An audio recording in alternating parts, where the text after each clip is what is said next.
Last Tuesday, my 8-year-old daughter's teacher slid a purple notebook across a conference table and quietly changed my entire understanding of motherhood. Interesting thing about danger. Sometimes it doesn't arrive loudly. Sometimes it arrives in a child's handwriting with a peeling unicorn sticker on the cover. My grandma says soon I won't have to live with mommy anymore. I read the sentence twice. Then once more. Not because I didn't understand it. Because some truths take several seconds before your nervous system allows them to feel real. Interesting, honestly. Because betrayal sounds impossible right up until the exact second evidence removes every other explanation. The conference room smelled like dry erase markers and stale cafeteria coffee. Ms. Reyes sat beside me instead of across from me. The kind of small decision careful people make when they know someone's world is about to split open. Next to her sat the school counselor, Dr. Harmon. Hands folded. Professional calm. The kind adults use around frightened parents. Interesting thing about schools. Teachers notice emotional bruises long before families admit they exist. This isn't disciplinary, Ms. Reyes said softly. Maddie's a wonderful student. Then she opened the journal. Lavender cover. Unicorn sticker held together with cloudy tape. My daughter's favorite notebook. The one she carried everywhere. Interesting, honestly. Because ordinary objects become terrifying once you learn what they've been quietly holding for months. I turned the page. Grandma has a secret game. Another page. We practice what to say if mommy asks about weekends. Another. Grandma showed me my room. She says soon I won't have to go back to mommy's. My hands stopped feeling connected to the rest of my body after that. Interesting thing about shock. Sometimes it feels strangely administrative at first. Like your brain becomes a filing cabinet desperately trying to categorize something emotionally impossible. I work in compliance for a regional bank. 14 years. Risk assessment. Fraud review. The kind of job where you learn people rarely reveal manipulation directly. They build systems around it quietly first. Interesting, honestly. Because reading my daughter's journal felt exactly like spotting financial fraud halfway through an audit. The inconsistencies. The coaching. The language an 8-year-old should never naturally use. Required to share. Keeping me safe. Practice answers. None of those were child phrases. They were adult strategies leaking through a child's vocabulary. Interesting thing about manipulation. Eventually the borrowed language gives the entire operation away. I closed the notebook carefully. Not dramatically. Not emotionally. Carefully. Like evidence. I'm taking her home today, I said. Dr. Harmon nodded once. Measured. Professional. But behind the professionalism? I caught something else. Relief. Interesting, honestly. Because the scariest cases are the ones where adults worry the parent might refuse to see what's happening. I should explain who I am before this goes further. Not my mother's version. The real version. My name is Caroline Ingram. 34 years old. Divorced. Mother of one. Primary custodial parent. And exhausted enough for someone else's narrative to almost replace my own. Interesting thing about tired mothers. Eventually guilt becomes so constant you stop noticing when people weaponize it against you. I got pregnant at 25. Married at 26. Divorced at 31. Finished my associate's degree at night while Maddie slept beside my desk in a pack-and-play. Then worked my way into compliance analysis one spreadsheet at a time. Nothing glamorous. Nothing inherited. Built slowly. Interesting, honestly. Because women who build stability alone usually don't notice how exhausted they are until someone uses that exhaustion against them. My ex-husband Greg wasn't cruel. Just unfinished emotionally. We co-parented without lawyers because we could. Every other Wednesday. 2 Saturdays a month. Simple. Functional. Then my father died. Robert Ingram. 62. Massive cardiac arrest on a Sunday afternoon 2 years earlier. One moment mowing the lawn. Next moment gone forever in his recliner with the TV remote still in his hand. Interesting thing about grief. It creates openings inside families that manipulative people quietly move into.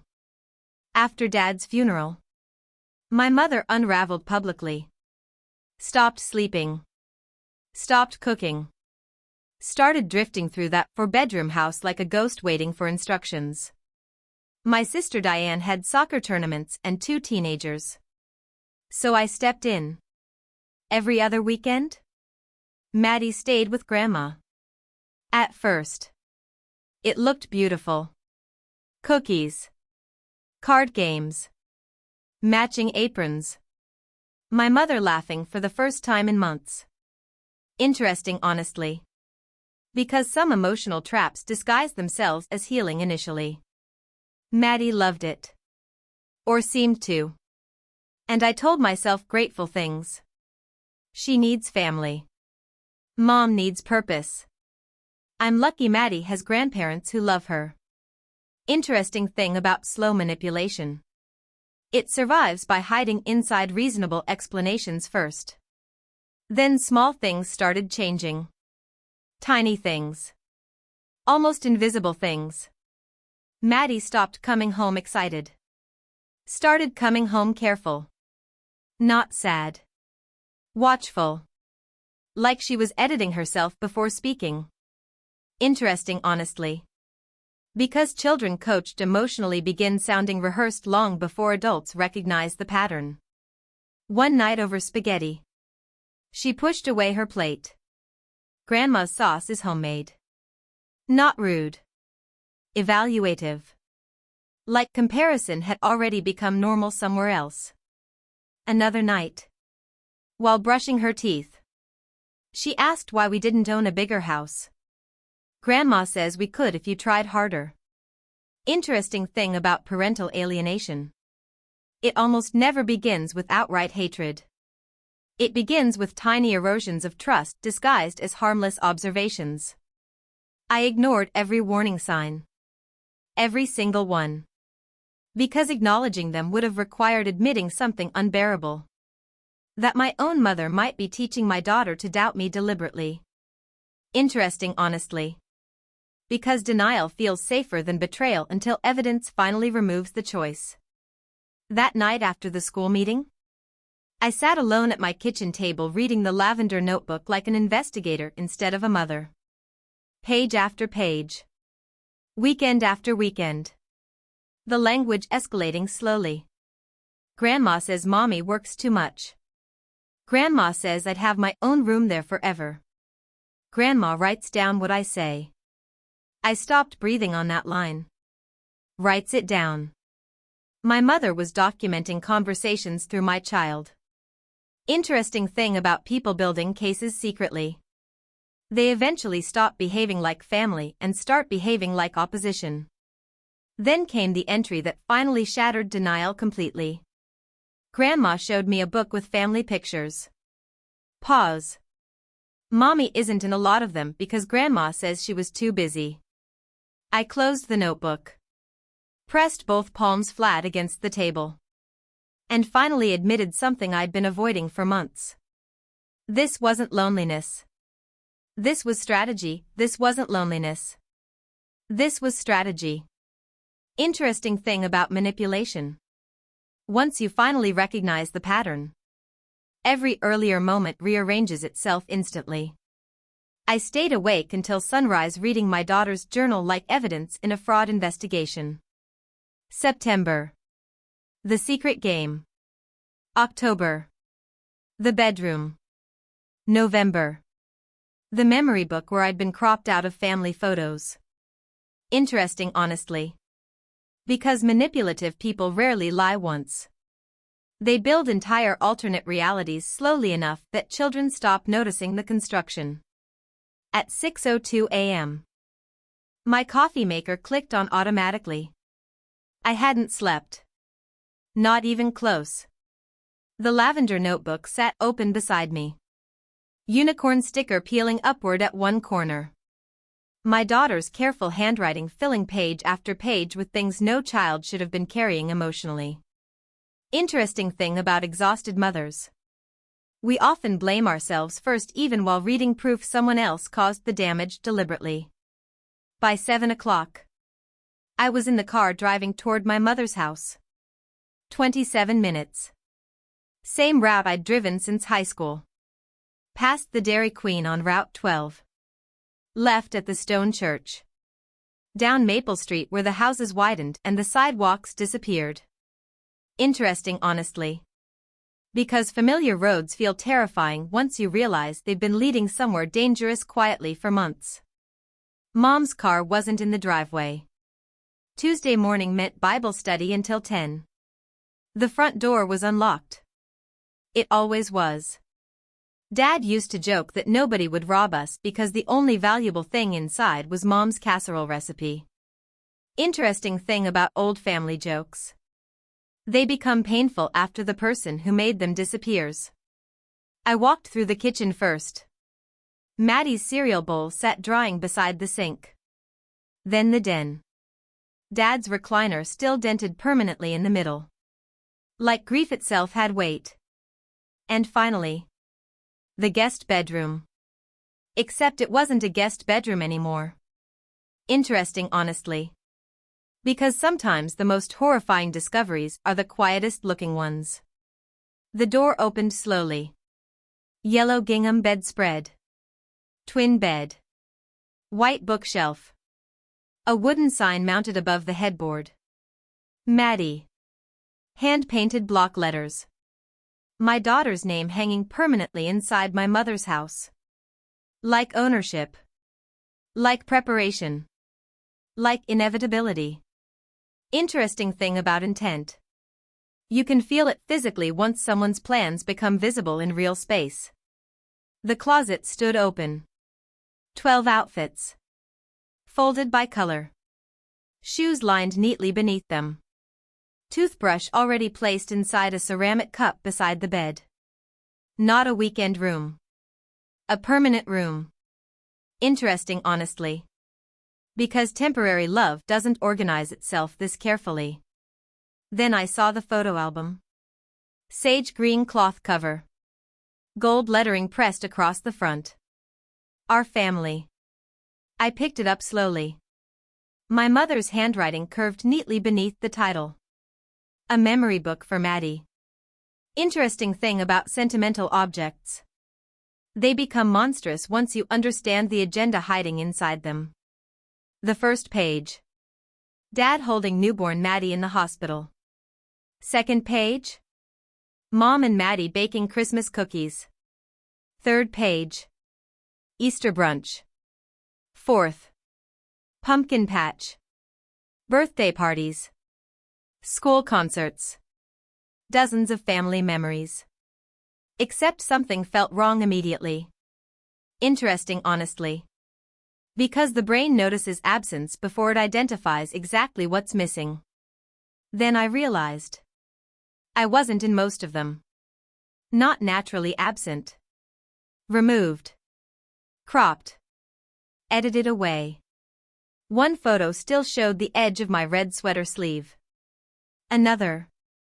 Part of my hand holding Maddie's birthday cake. Like evidence imperfectly erased. Interesting thing about revisionist history. People always leave traces behind accidentally. I flipped faster after that. Christmas morning. Missing. Beach trip. Missing. Zoo day. Missing again. Entire years of motherhood surgically edited out of existence. And beneath one Christmas photo, my mother had written, Maddie's first Christmas at her real home. Real home. I stopped turning pages. Interesting honestly. Because sometimes a single sentence reveals the entire operation more clearly than months of evidence. Then I saw the final page. Blank except for one handwritten line. Moving day. No date yet. Just space waiting to be filled later. Interesting thing about plans. The people making them often become arrogant enough to leave proof sitting openly in drawers. Below the album sat a manila folder. Inside, a family law attorney's business card.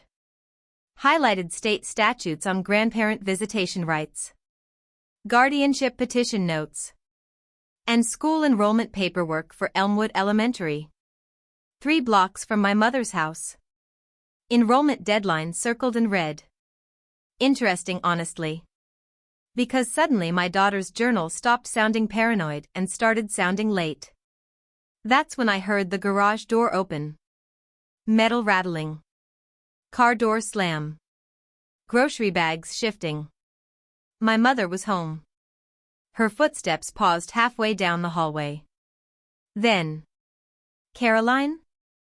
She appeared in the doorway wearing Dad's brown cardigan. And for exactly 1 second, her face showed surprise before reorganizing itself into offense. Interesting thing about manipulative people. Their emotions arrive in the wrong order once they get caught unexpectedly. You're going through my house? I held the memory book carefully against my chest.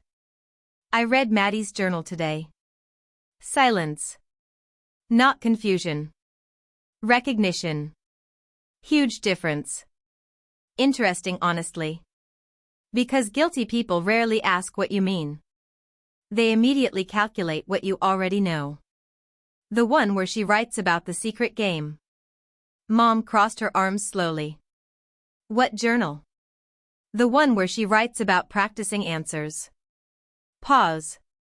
The one where she writes you telling her she won't have to live with me anymore. Her jaw tightened. Still no denial. Interesting thing about people who believe they're morally justified. They often skip denial entirely and move straight into explanation. Everything I've done is for that child. There it was. Not apology. Mission statement. You work 60 hours a week.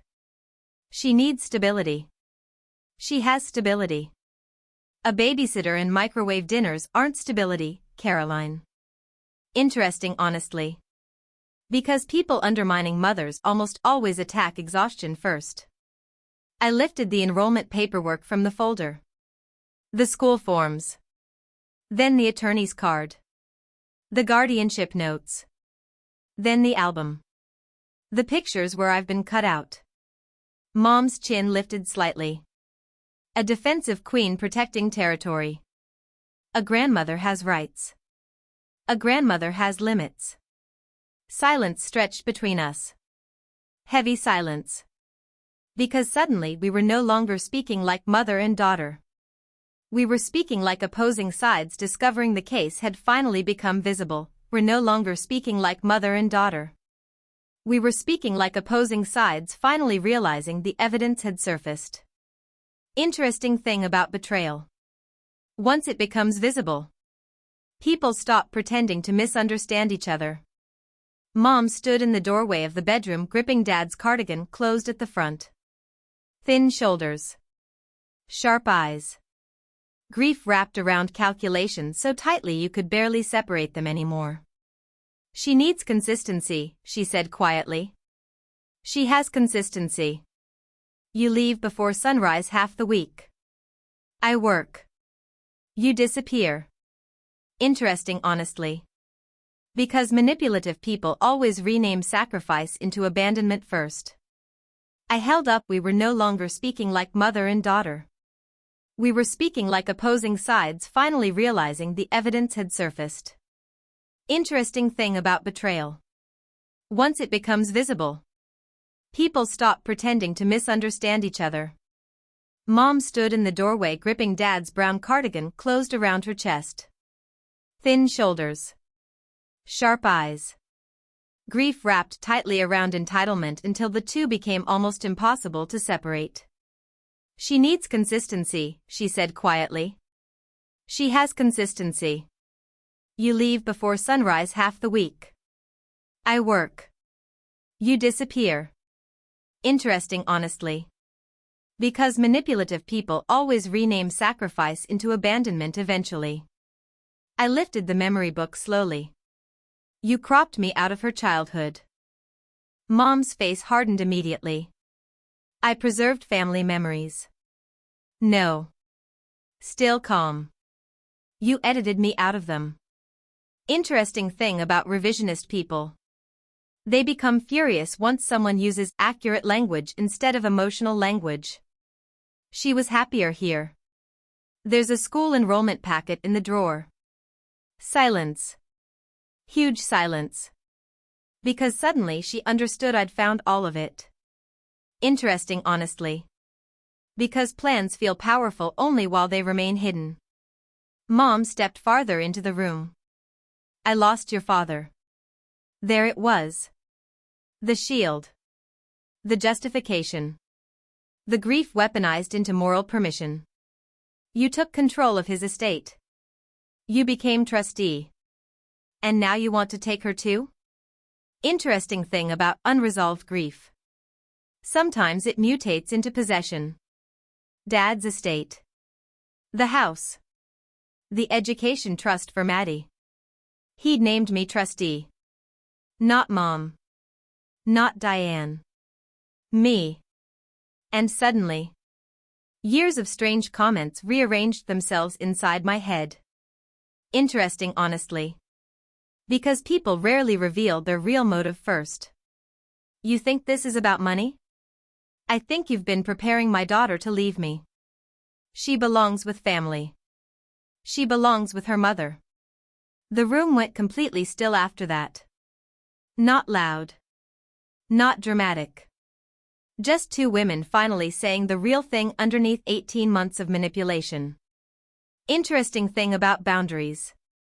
They sound cruel only to people benefiting from your lack of them. Mom's eyes filled suddenly. Real tears this time. Not performance. Pain. Huge difference. I'm alone in this house. That part hit me. Hard. Because it was true. Interesting, honestly. Because manipulative people are often genuinely hurting while they hurt others. Dad was gone. Diane visited twice a month at best. The house echoed now. And Maddie. Bright, loving, trusting Maddie. Had become oxygen inside my mother's grief.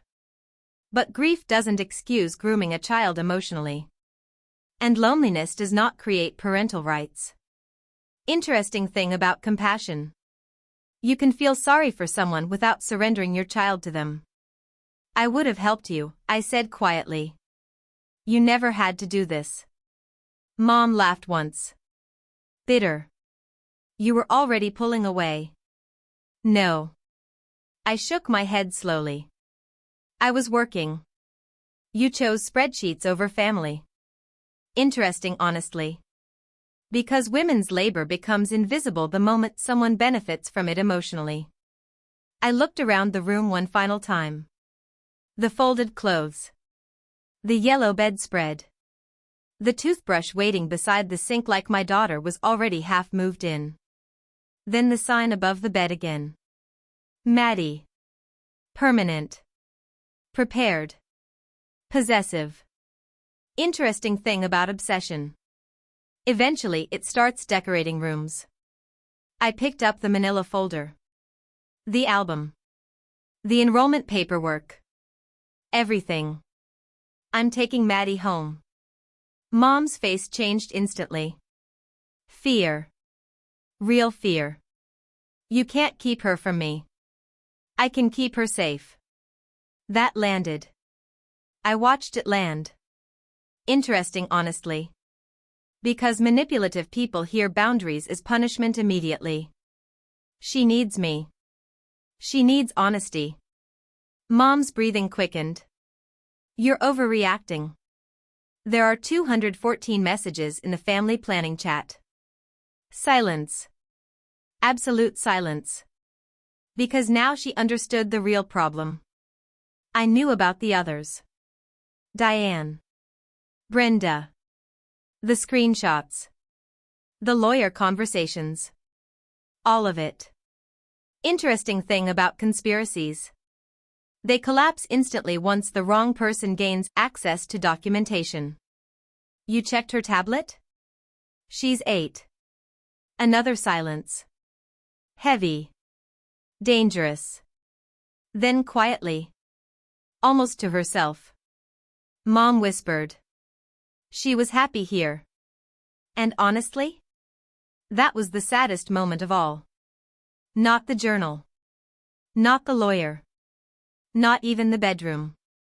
Because for 1 second, I saw the real truth underneath everything.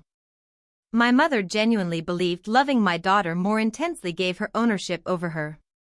Interesting thing about unhealthy love. It eventually stops seeing children as people and starts seeing them as emotional survival tools. I walked past her toward the hallway. She didn't stop me. Didn't yell. Didn't follow. Interesting, honestly. Because somewhere deep down, she already knew the evidence had ended the fantasy. Maddie sat cross-legged in the backyard beside Mrs. Patterson's golden retriever. Sunlight in her ponytail. Grass stains on her jeans. Still little enough to trust adults automatically. Still innocent enough not to realize 3 grown women had been building a custody narrative around her quietly for over a year. Interesting thing about children. They carry adult damage long before they understand what caused it. Hey Bug. She looked up immediately. Can you grab your backpack? Already? Yeah. Change of plans. She stood slowly. Then paused near the back steps. Listening toward the house. Interesting, honestly. Because coached children learn to monitor emotional weather constantly. Is Grandma mad? Grandma and I had a talk. That answer satisfied her enough. For the moment. We drove in silence for almost 2 miles. Then quietly from the back seat. Did I get Grandma in trouble? That question nearly broke me. Because 8-year-olds should never feel responsible for exposing manipulation adults created. I pulled into a gas station parking lot. Turned around fully in my seat. Maddie. She hugged her backpack tighter. You did absolutely nothing wrong. Because I wrote it down? Because you told the truth. Interesting thing about truth. Children understand its value instinctively before adults complicate it. She looked down at her hands. Grandma said not to write about the game. But journals are for writing what's real. There it was. The entire reason my mother's plan failed. An 8-year-old girl still believed honesty mattered more than fear. Interesting, honestly. Because manipulation collapses fastest around children who haven't learned to lie for adults yet. I reached back and squeezed her knee gently. You never have to keep secrets from me. Not even from Grandma? Not even from Grandma. She nodded slowly. Then after a long pause. Can I still love her? And honestly? That was the question none of the adults had been brave enough to ask. Interesting thing about children caught between adults. They almost always try to keep loving everyone long after the adults stop deserving how easy that love comes. I started the car again. We'll figure it out together, I whispered. Then I drove us home.